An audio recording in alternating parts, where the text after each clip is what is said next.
fa efa ato am-poko ny andro amaliko ary tonga ny taonan'ny voavotro Isaia 7:24. Ilay atao hoe andron'ny Jehovah ry havana dia andro anankiray hafa noho ny hafa rehetra eo, izay ahitana zavatra roa lehibe mifanohitra eto ambonin'ny tany.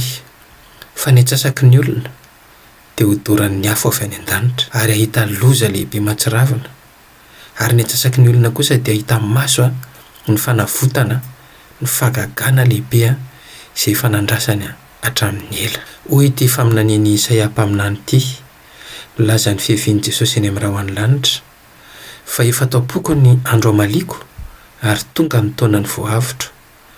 Alohan'ny izay ilatsahan'ny afon'i Jehovah ry havana nandevina ny tany Sodoma sy Gomora, dia navoaka ny anjely tao aloha hilota menakavy, ary talohan'ny ninjaran'ny safodrano koa tamin'ny andron'ny Noa dia nampidirina aloha Noa valo mianaka mba tsy hiara-ny fahatezerana izay tonga tamin'izao tontolo izao. Dia tahak'izany koa ireo virjiny 5 endry izay nanana ny solika fitaiza ary ny fanalany mbola nirehatra tsara.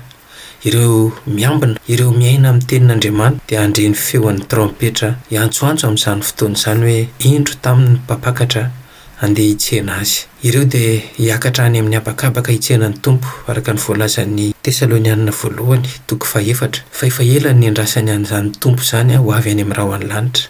Ela ny nandrenesana an'izany fa ho tonga tokoa izany fotoana izany. Nahoana ny mena ny fitafianao ary ny akanjanao tahaka an'izay manosiosy famiazam-boaloboka, dia namaly ilay olona hoe naniosiosy famiazam-boaloboka irery aho fa tsy mba nisy niaraka tamiko ny avy amin'ny firenena na dia iray akory aza.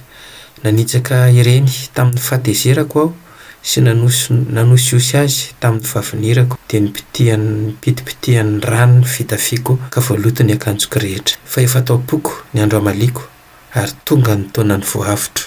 Raha tena miambina ianao raha tena ao am-ponao tokoa ny manantena sy miandrandra any Jesosy ho avy any amin'ny rahoan'ny lanitra, dia ahita izany fifaliana izany ianao. Fa efa atao am-poko ny andro amaliko ary tonga ny taonan'ny voavotro.